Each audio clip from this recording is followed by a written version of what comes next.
तस्मै श्री गुरवे नमः। शिशु अनंतर महान तीर्थ यही परिवार तीर्थरु समस्त को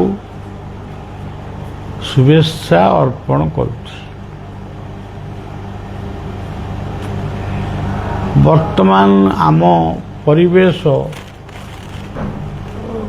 संपूर्ण भाव नहेले भी बहु अंशरे तार काया से परिवर्तन हो जाए। लोक माने असह्य ताती बा जंत्रणा छटपट होउचंती। एसी टीए किनिबा पई समस्तंक पाखरे संबल मध्य नाही। जेउ परिवार रे बाप माँ अछंती एवं तांकर छुआ लुईटी की गोटे जहाँ अच्छी से निजे असह्य गरम रे माने कष्ट पाइकरी मध्य निजर लुगा कानी बा गामुछा ये सब धरी बिंची होउछंती। एथिरे मध्य गरम जाऊ नाही। जीवन रे एमटी गुड़े दृश्य मो आखि आगकू आसीछि। सेटिपई मु गोटे छोट मो मो अनुभूतिटा को नेइकिरी गोटे छोट पुस्तिका टी करी। से पुस्तिकाटीर नाम हब मने पड़े। बहुत कथा जीवन रे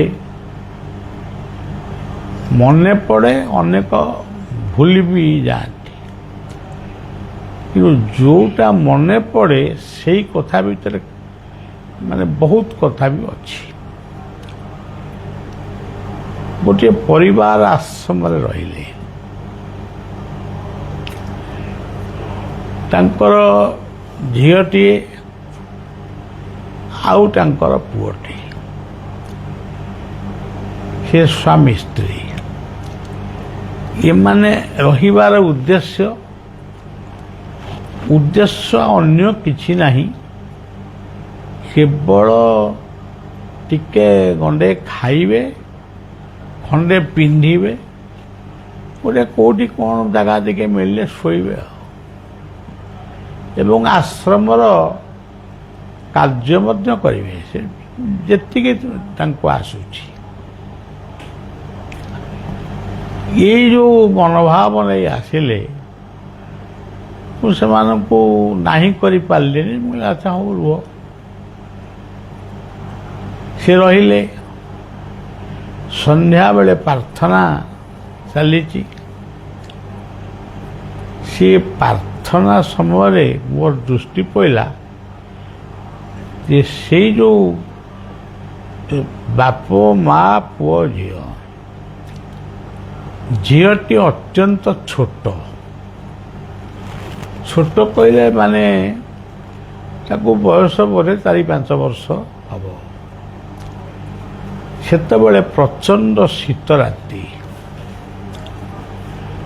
यही प्रचंड शीत रात्रि रे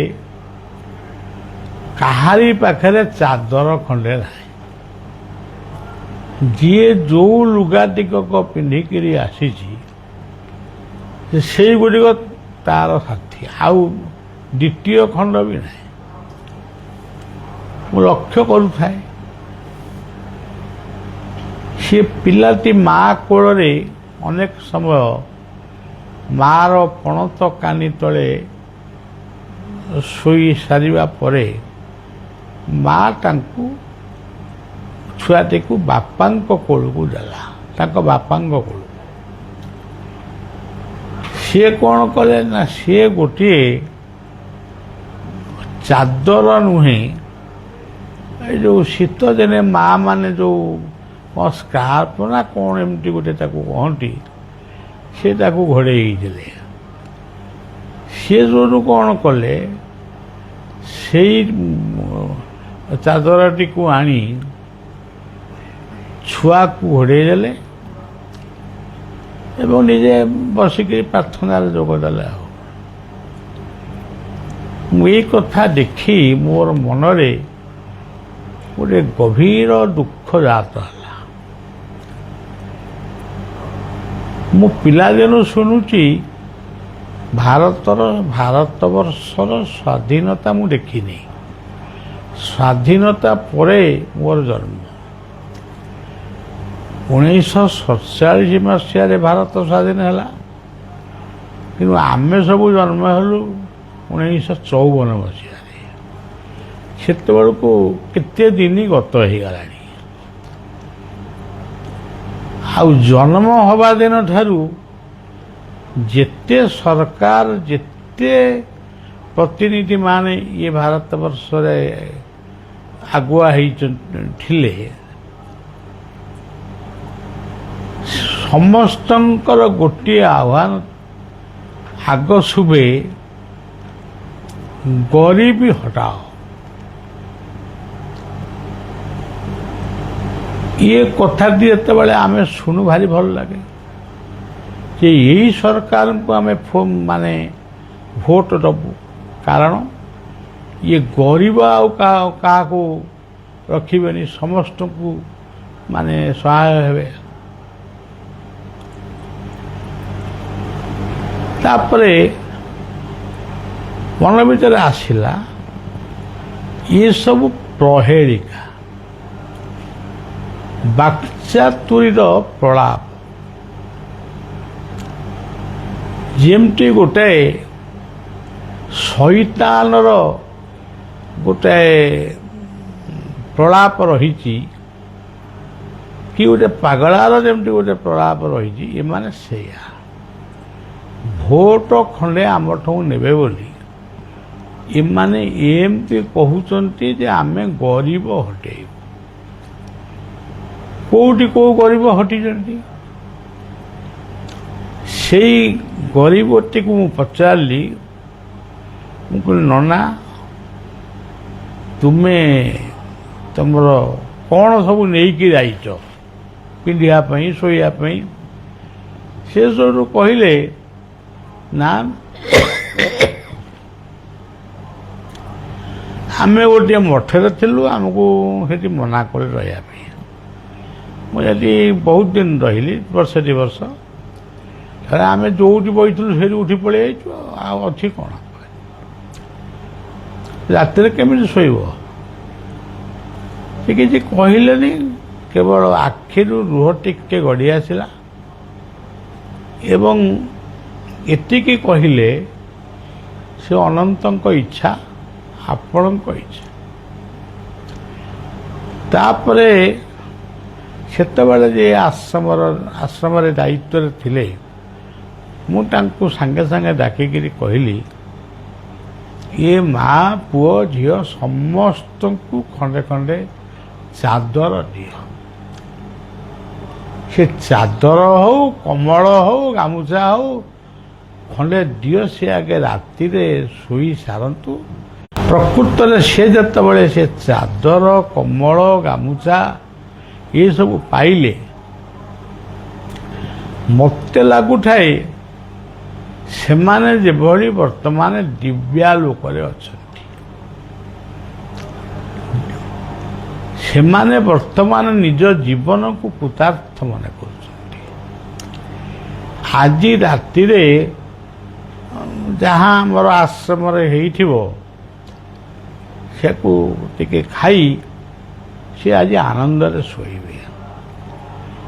ଏବଂ ସିଏ ଯେତେବେଳେ ଶୋଇଲେ, ସେତେବେଳେ ଆଶ୍ରମରେ ଏତେ ଘର ନଥିଲା, ଯେତିକି ଜାଗା ଥିଲା ସେ ଶୋଇଲେ।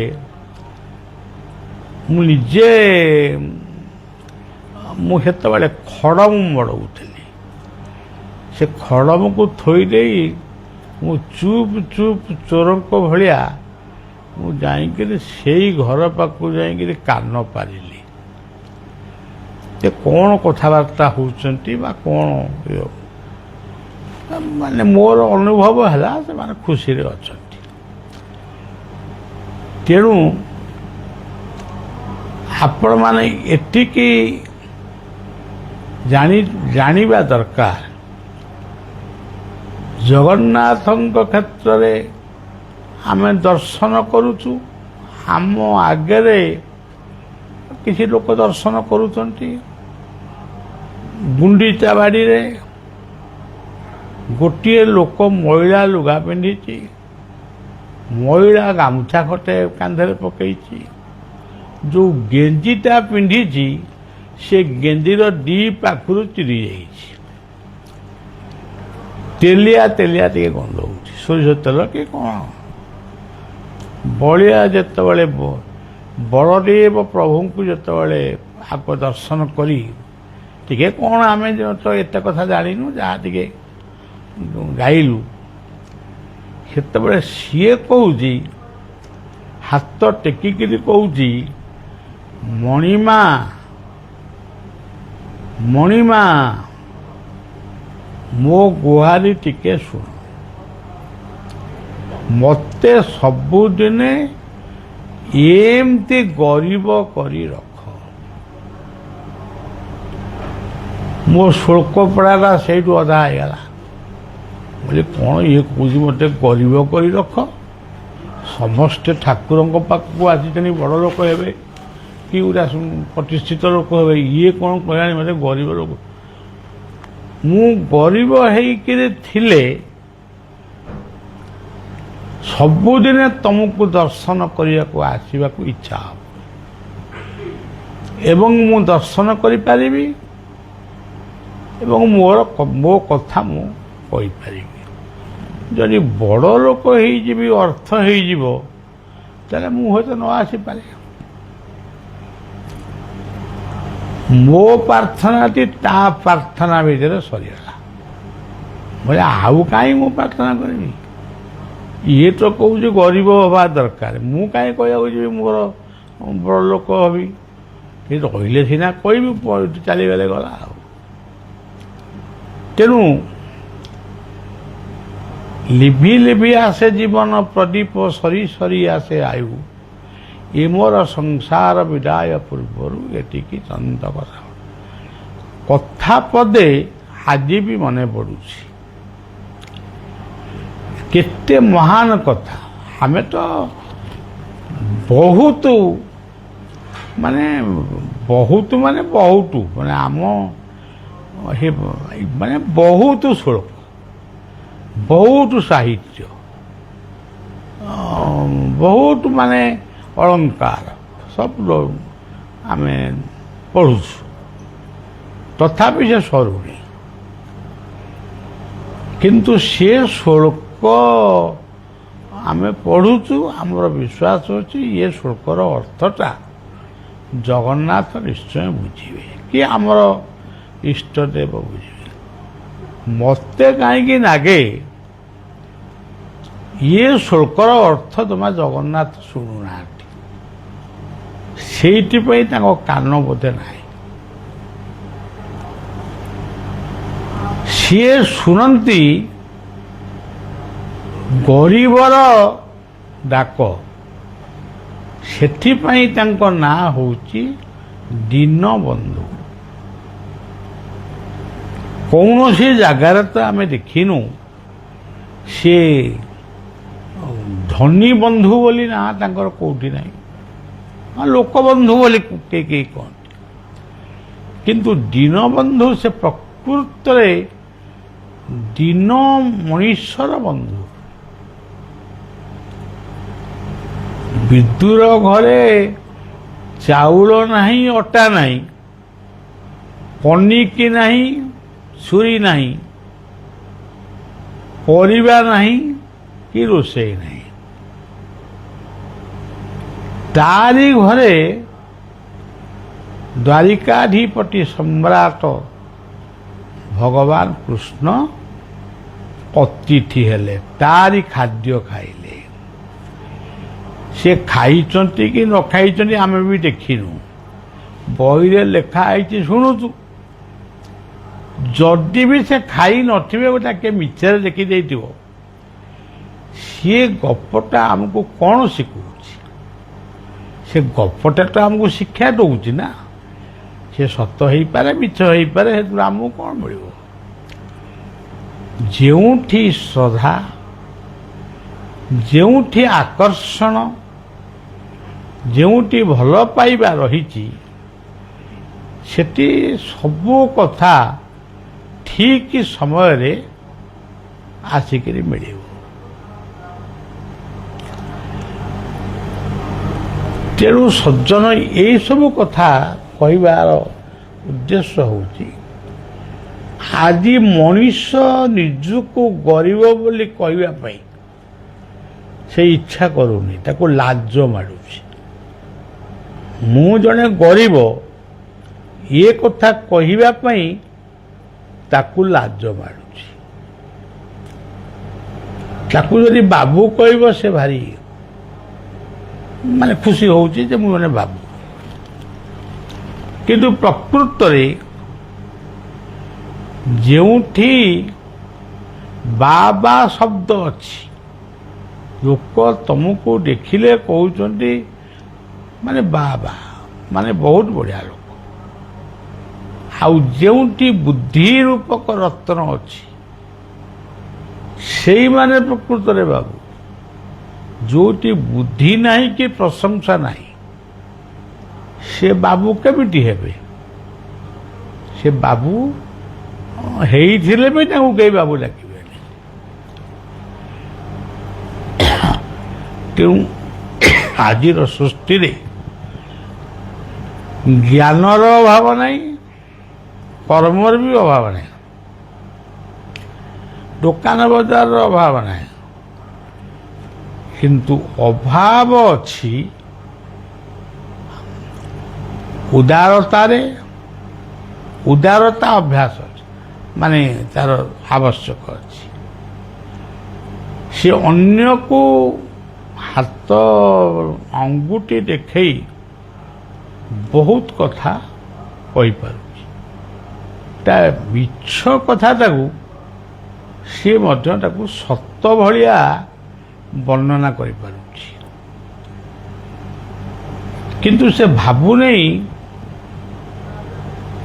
ମୁଁ ଆଉ 5-10 ବର୍ଷ ମାତ୍ର ବଞ୍ଚିବି। ଆଉ କେତେ ବର୍ଷ ବଞ୍ଚିବି? ମୁଁ ଆଉ ବଞ୍ଚି ଆଉ 5-10 ବର୍ଷ ବଞ୍ଚିବି। ଇଏ 5-10 ବର୍ଷଟି ବଞ୍ଚିବା ପାଇଁ ମୁଁ କ'ଣ ଏତେ ଅଯୋଗ୍ୟ ଭଗବାନଙ୍କ ସୃଷ୍ଟିରେ ଯେ ମୋର ମନ, ଜ୍ଞାନ, ଧ୍ୟାନ ସବୁ ମିଛରେ ପରିଣତ ହୋଇଯାଉଛି? ଏ ଦୁନିଆରେ ମିଛ ସବୁଠାରୁ ପାପ। ସତ୍ୟରେ ସୂର୍ଯ୍ୟ ଉଦିତ ହୁଅନ୍ତି, ସତ୍ୟ ପାଇଁ ଚନ୍ଦ୍ରମା ଉଦିତ ହୁଅନ୍ତି, ସତ୍ୟ ପାଇଁ ପବନ ବହେ, ସତ୍ୟ ପାଇଁ ସମୁଦ୍ରରେ ଲହଡ଼ି ଆସେ, ସତ୍ୟ ପାଇଁ ବସନ୍ତ ଋତୁ ଆସେ, ସତ୍ୟ ପାଇଁ କାଉ, କୋଇଲି, ମାନେ ପଶୁ ପକ୍ଷୀ ସମସ୍ତେ ଟିକେ ଅଳ୍ପ ବହୁତେ ଖାଇକିରି ବଞ୍ଚନ୍ତି। ଯେଉଁମାନେ ଖାଆନ୍ତି ନାହିଁ ବା ଖାଇବାକୁ ପାଉନାହାନ୍ତି, ମାଗିଲେ ବି ତାଙ୍କୁ ଦଉନାହାନ୍ତି, ସିଏ ଲୋକ ପାଇଁ ତୁମେ ସିନା ବ୍ୟସ୍ତ ହବ, କିନ୍ତୁ କିଛି ନା କିଛି ଭୁଲ ତା ଜୀବନରେ ରହିଛି। ତେଣୁ ଏ ଆଶ୍ରମଟି 56-57 ବର୍ଷର ଆଶ୍ରମ। କିନ୍ତୁ ଗୋଟିଏ କଥା ଯଦି ଆମେ ମାଗିଛୁ, ସେ ମାଗୁଣିଟା ହେଉଛି ଏଠୁ ଅତିଥି ଫେରିବେ ନାହିଁ। ଅଳ୍ପ ହଉ ବେଶୀ ହଉ ଟିକେ ଖାଇବେ। ଆଜି ପର୍ଯ୍ୟନ୍ତ ମଧ୍ୟ କୋଉଠି କେମିତି ଗୋଟା କ'ଣ କେତେବେଳେ ହେଇଥିବ, କିଏ ଫେରି ଯାଇଥିବ, କିନ୍ତୁ ଟିକେ ପ୍ରସାଦ ସେମାନେ ପାଉଛନ୍ତି। ଆମେ ତ କାହା ପାଇଁ କିଛି କରିପାରିବାନି। କାହାର ଦେହ ଅସୁସ୍ଥ ହେଲେ ତାଙ୍କ ପାଇଁ ଆମେ ଟିକେ ପ୍ରାର୍ଥନା କରୁଛୁ। ଏଇଠି ଜଣେ ମା ବସିଥିଲେ, ତାଙ୍କ ପୁଅ ୟୁକ୍ରେନରେ ଡକ୍ଟରେଟ୍ ମାନେ ଡକ୍ଟର ପାଠ ପଢ଼ିବାକୁ ଯାଇଥିଲେ। ଯେତେବେଳେ ରୁଷିଆ ଆଉ ୟୁକ୍ରେନର ପ୍ରଚଣ୍ଡ ଯୁଦ୍ଧ, ତାଙ୍କର ଘରର ଗୋଟିଏ ବୋଲି ପୁଅ, ସେ ବଙ୍କର ଭିତରେ ରହିଲେ। ଟିକିଏ ଫାଙ୍କା ପାଇଲେ ଯାଇକିରି କେଉଁ ଟିଫିନ କାରିରୁ କ'ଣ ଟିକେ ଆଣିକିରି ଖାଇବେ। ବଙ୍କର ଭିତରେ ବି ଦିନେ ଓଳିଏ ରହିନାହାନ୍ତି, କେତେ ଦିନ ରହିଛନ୍ତି। କିନ୍ତୁ ବଙ୍କର ଭିତରେ ସେ ଥିଲେ ଯେତିକି ଦିନ, ଫୋନରେ ମୁଁ ତାଙ୍କୁ ସାହସ ଦେବା ଉଦ୍ଦେଶ୍ୟରେ ମୁଁ ତାଠାରୁ ଅଧିକ କଥା କହିଛି। କେମିତି ଅଛୁ, କ'ଣ ଆଜି ଖାଇଲୁ, କେମିତି ଇଲେକ୍ଟ୍ରି ନାହିଁ, କେମିତି ଚାଲିଲୁ, ଏଇସବୁ କଥା। ଶେଷରେ ୟୁକ୍ରେନର ନିର୍ଦ୍ଦେଶ ହେଲା ବଙ୍କର ଛାଡ଼, ନା ରୁଷିଆ ବମ୍ ପକେଇବ। ଏସବୁ ବଙ୍କର ଛାଡ଼ି ଚାଲିଲେ। ଆଉ ଆପଣ ଦେଖନ୍ତୁ, ମୁକ୍ତ ଆକାଶ ତଳେ ଇଏ ଯେତେବେଳେ ଯାଉଛନ୍ତି, ମୋର ସେତେବେଳେ ପ୍ରୋଗ୍ରାମ, ମୁଁ ରାସ୍ତାଘାଟରେ ଯାଉଛି, ତଥାପି ମଧ୍ୟ ମୋର ସେଇ ପିଲା ପ୍ରତି ମୋର ମନୋବୃତ୍ତିଟା ଏଭଳି ଭାବରେ ଥାଏ। ଫୋନ୍ କଲ, ସେ କେଉଁଠି ଅଛି? ସେ ଯୋଉଠୁ କହିଲା ଯେ ଆମେ ଯାଉଛୁ କ'ଣ ଗୋଟେ ବସ୍କୁ କି ଟ୍ରେନକୁ, କ'ଣ ଏମିତି ଗୋଟେ କହିଲା, କିନ୍ତୁ ଆମ ଆଗରେ ବମ୍ ପଡ଼ୁଛି, ଆମ ପଛରେ ପଡ଼ୁଛି। ଆଉ ମୁଁ କେବଳ ଗୁରୁମନ୍ତ୍ର ସ୍ମରଣ କରି, ଆମେ ତ ସବୁ ଗୁରୁମନ୍ତ୍ର ନେଇକରି ଅନେକ ଗୁରୁମନ୍ତ୍ରକୁ ମଧ୍ୟ ଭୁଲି ସାରିଲେଣି। ଗୁରୁମନ୍ତ୍ରକୁ ମଧ୍ୟ ମନେ ରଖିବା ପାଇଁ ଏମାନଙ୍କ ପାଖରେ ସାହସ ନାହିଁ। ସେ ପିଲା ଲୋକ ଗୁରୁମନ୍ତ୍ର ପଢ଼ିକିରି ତା ଆଗରେ ବମ୍, ପଛରେ ବମ୍। କେମିତି ଆସିବୁ, ଓଡ଼ିଶା ପଳେଇବା। ସେଇ ଗୁରୁମନ୍ତ୍ରକୁ ସ୍ମରଣ କରି ତାର ମା, ଯିଏ ତାକୁ ଜନ୍ମ ଦେଇଛି, ତା ବାପା ବି ଅଛନ୍ତି, ସିଏ ତାକୁ କେବଳ ଗୋଟିଏ ଉପଦେଶ ଦିଅନ୍ତି, ତୁ ଜମା ଡର ନା, ତୋ ପଛରେ ବାବା ଅଛନ୍ତି, ତୁ ବାବାଙ୍କର ମନ୍ତ୍ର ସ୍ମରଣ କରି କରି ଆ। ସତକୁ ସତ ସିଏ କ'ଣ କେମିତି, ମୁଁ ତା ମନେ ନାହିଁ, ସେ ମାନେ ପ୍ଲେନ୍, ହଁ ଆମ ଭାରତ ସରକାର ତ ତାଙ୍କୁ ପ୍ଲେନ୍ରେ ଆଣିଲେ। ଆଉ ଯାହା ହଉ ସିଏ ରକ୍ଷା ପାଇଗଲା। ତା ଦେହରେ କିଏ ଖଣ୍ଡିଆ ହେଲା, କିଏ ହେଲା, କିନ୍ତୁ ତା ଦେହରେ କେଉଁଠିକି ଛୁଞ୍ଚିଟିଏ ବି ଆଘାତ ହେଇନି। ତାପରେ ତାର ଏତେ ଗୁରୁମନ୍ତ୍ର ଉପରେ ସାହସ ରହିଲା, ଯେତିକି ଦିନ ସେ ୟୁକ୍ରେନରେ ପାଠ ତାର ବାକି ଥିଲା, ତାକୁ ପୁଣି ପୂର୍ଣ୍ଣ କରିବା ପାଇଁ ପୁଣି ଆଉ ଥରେ ରୁଷିଆ ଗଲା। ଅବଶ୍ୟ ଆମକୁ ଟିକେ ଡର ମାରୁଥାଏ, ତଥାପି ସେ ଗଲେ। ରୁଷିଆକୁ ଦିନେ ଫୋନ୍ କଲାକୁ, ସେଦିନ ସରସ୍ୱତୀ ପୂଜା ହେଇଥାଏ। ମୁଁ କହିଲି, ବାବୁ ତୁ କେମିତି ଅଛୁ? ନା ବାବୁ ମୁଁ ବହୁତ ଭଲ ଅଛି, ଏଠି କେତେ ଗଣ୍ଡଗୋଳ ଫଣ୍ଡଗୋଳ ନାହିଁ। ତୁ ଏଠି କ'ଣ କରୁଛୁ? ନା ଆଜି ସରସ୍ୱତୀ ପୂଜା, ଏଠି ଭୋଗ ସବୁ ହେଉଛି। ସବୁ ଦେଖେଇ ଦେଲା ମୋତେ ସେ ଫୋନରେ। ଏଇ ଦେଖନ୍ତୁ, କ୍ଷୀରି, ପୁରୀ, ତରକାରୀ। ତେଣୁ ମୁଁ କହିଲି, ଯାଅ, ସେ ସରସ୍ୱତୀଙ୍କ ଦୟାରୁ ଅତି ଶୀଘ୍ର ଓଡ଼ିଶା ମାଟିକି ସେବା କରିବା ପାଇଁ ଆଗେଇ ଆସ। ଆମର ଓଡ଼ିଶା ବିଶାଳ ହେଇକା ଯାଉଛି, ସେବା କମି ଯାଉଛି।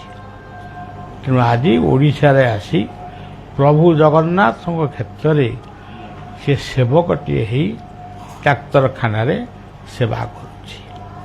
ତେଣୁ ଗୁରୁ ମନ୍ତ୍ରର ମହିମା, ଇଷ୍ଟଙ୍କର ମହିମା, ଆକୁ ଯେଉଁମାନେ ବୁଝିବେ ସେ ସିନା ବୁଝିବେ, ଆଉ ଯିଏ ବୁଝି ନାହାନ୍ତି ଅନେକ ଲୋକ ଅଛନ୍ତି ଆମେ ଦୀକ୍ଷା ନେବୁ ଆମେ ଦୀକ୍ଷା ନେବୁ ଆମେ ଦୀକ୍ଷା ନେବୁ ଆମେ ଦୀକ୍ଷା ନେବୁ।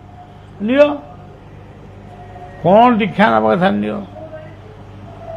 ତାପରେ କିଛି ଲୋକ କହେ ଦୀକ୍ଷାଟା ଦେଇଥିଲେ ଭୁଲିଗଲି, ସେ କାଗଜଟା ଟିକେ ହଜିଗଲା, ଆଉ ଟିକେ ଦିଅନ୍ତୁ। ଏଇ ହେଉଛି ଆମର। ଗୋଟେ ବାବାଜୀଙ୍କି ଦୀକ୍ଷା ଦେଲି, ବାବାଜୀ ବି ହେଲା, ବହୁତ ଜ୍ଞାନୀ ମାର୍ଗର ହେଲା, ବହୁତ ଜ୍ଞାନ ବି କହିଲା। ଆମେ ଭାରି ଖୁସି ହେଲୁ, ଗୋଟେ ଯୋଗ୍ୟ ପୁତ୍ର ପାଇଲୁ। ତାର କିଛି ଦିନ ପରେ କହିଲା ବାବା ମୋତେ ଏଇ ମନ୍ତ୍ରଟା କାନରେ ଦିଅନ୍ତୁ। କହିଲେ ଆରେ ଆରେ ଆରେ ଇଏ ଯେଉଁ ମନ୍ତ୍ରଟା ମୁଁ ଦେଇଥିଲି ସେ ମନ୍ତ୍ରଟା ଆଉ କାମ କଲାନି, ଆଉ ଏଇ ଗୋଟା କାମ କରିବ। ହଉ ତା ଯଦି ଗୋଟେ ଇଚ୍ଛା ହେଉଛି ଆଉ ଦେଇଦେବା ଆଉ କ'ଣ। ହଉ ସେ ମନ୍ତ୍ରଟି କାନରେ ଦେଇଦେଲି। ଆଜି ବି ସେ ଅଛି, ଯୋଉଠି ଅଛି ସେଇଠି ଅଛି। ଗୁରୁ କୃପା ଯାର ନାହିଁ, ବଞ୍ଚିବା ବୃଥା ଅଟଇ। ଗୁରୁ କୃପା ପ୍ରାପ୍ତି ପାଇଁ ଲାଗି ପଡ଼ ସଦା ଭାଇ। ଆଜି ତମେ ଯୋଉଠି ଅଛ ସେଇଠି, କିନ୍ତୁ ସେ ମନ୍ତ୍ରର ଶକ୍ତି କାହିଁ? ସେ ମନ୍ତ୍ର ବି ତମ ପାଖରେ ଥିବ, ଏ ମନ୍ତ୍ର ବି ଥିବ, କିନ୍ତୁ ଦି ନାବରେ ଗୋଡ଼ ଦେଇକରି ସେଥିରେ ମଝିରେ ପଡ଼ିବା କଥା। ତେଣୁ କେତେବେଳେ ଜୀବନରେ ଦୁଇଟା ଜିନିଷକୁ କେତେବେଳେ ମନ କରିବନି।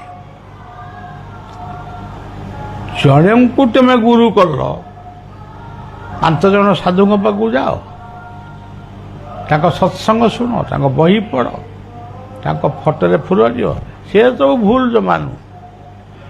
କିନ୍ତୁ ଭୁଲ ହେଉଛି ଆକୁ ଛାଡ଼ି ତାକୁ, ତାକୁ ଛାଡ଼ି ତାକୁ, ତାକୁ ଛାଡ଼ି ତାକୁ।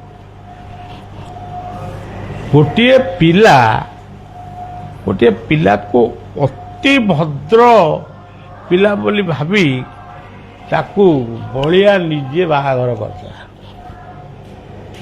ବାହାଘର ଖୁବ୍ ଧୁମଧାମରେ ହେଇଗଲା। ବାହାଘର ସଇଲା, ବର୍ଷେ ଖଣ୍ଡେ ଭଲରେ ରହିଲେ, 2 ବର୍ଷ ଖଣ୍ଡେ ରହିଛନ୍ତି କି ଭଲରେ କ'ଣ। ପୁରା ଚପଲ ମୋତେ କିଣିକିରି ଦେଇଥିଲା, ସେଟା କୋଉ ଜାଗାରେ ଦେଇଥିଲା, ମାଦ୍ରାସରେ। ସେ ଚପଲଟା କୁଆଡ଼େ ଉଭାନ ହେଇଗଲା। ତା ଚପଲ ତ ପିନ୍ଧିବାର ମୋର ନାହିଁ, ମୁଁ କାହିଁ ଚପଲ ଠାକୁର ନେଇଗଲେ। ଆଉ ସେଇ ଲୋକ, ସେଇ ପିଲା, ସିଏ ପୁଣି ଆଉ ଗୋଟିଏ ବାହା ହେଲା। ପୁଣି କିଛି ଦିନ ପରେ ପୁଣି କାଳେ ଆଉ ଗୋଟିଏ ବାହା ହେଇନି, ଆଉ ଗୋଟିଏ ଆଣିକି ରଖିଲା। ପୁଣି ତାପରେ ସେଇ ଯୋଉ ପ୍ରଥମ ସ୍ତ୍ରୀଟିକୁ ତାକୁ ଜବରଦସ୍ତି ଛାଡ଼ପତ୍ର ଦେଇ ତାକୁ ବିଦା କରାଗଲା। ପୁରା ସୁନ୍ଦରିଆ ସ୍ତ୍ରୀଟିଏ ପାଇଲା, ତେଣୁ ବିଦା କରିଦେଲା। ବିଦାୟ ଦେଲ, ଏଠି ବି ବିବାହିତ ଝିଅଟିଏ ପାଇଲ କି ପୁଅଟିଏ ପାଇଲ, ସେଠି ବି ସେୟା ପାଇଲ। ବିଦା କଲ କାହିଁକି? ସେ କ'ଣ ଖରାପ କଲା? ବର୍ତ୍ତମାନ କହୁଛନ୍ତି ମୋର ଭୁଲ ହେଇଗଲା, ସେ ଡାଇଭର୍ସ ପେପରକୁ ଚିରି ଦିଅ, ପୁଣି ମୋ ପାଖକୁ ଆସ। ମୁଁ କହିଲି ତମକୁ ବିଶ୍ୱାସ କ'ଣ? ସିଏ ଲୋକକୁ ବିଶ୍ୱାସ କ'ଣ? ସେ ଯଦି ତମକୁ ନେଇକିରି ଘର ଭିତରେ ପୁରେଇକି ନିଆଁ ଜାଳି ଦେଇକି ମାରିଦେବ, ତମେ ବିଶ୍ୱାସ କ'ଣ? ତୁଳସୀଦାସ କହିଲେ ଶ୍ରଦ୍ଧା ବିଶ୍ୱାସ ରୂପେଣ।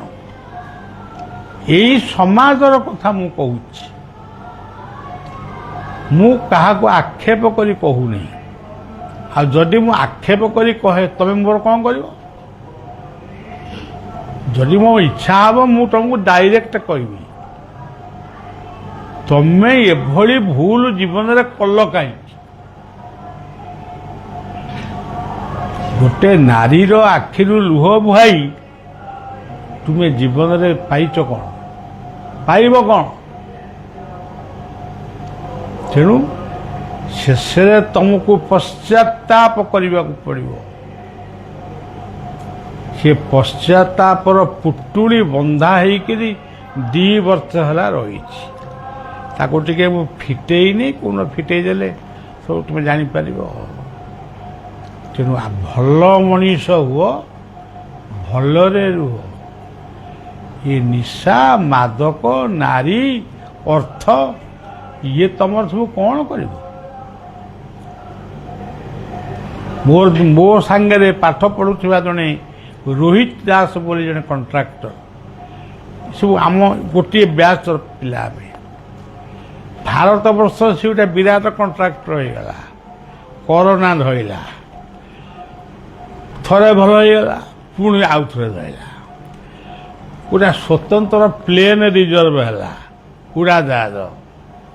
ତା ଭିତରେ ଡାକ୍ତର, ନର୍ସ ସବୁ ଗଲେ ତାକୁ ଟ୍ରିଟମେଣ୍ଟ କରିବା ପାଇଁ, ପଇସା ଅଛି। ଠିକ୍ ଦିଲ୍ଲୀ ଷ୍ଟେସନରେ ପ୍ଲେନ୍ ଯେତେବେଳେ ଲ୍ୟାଣ୍ଡିଂ କଲା, ସେତେବେଳେ ଆଙ୍କ ପ୍ରାଣବାୟୁଟି ପୁଣି ଉଡ଼ିକି ପଳେଇଲା। ତାହେଲେ ଅର୍ଥର ମୂଲ୍ୟ କ'ଣ? ତେଣୁ ଅର୍ଥ,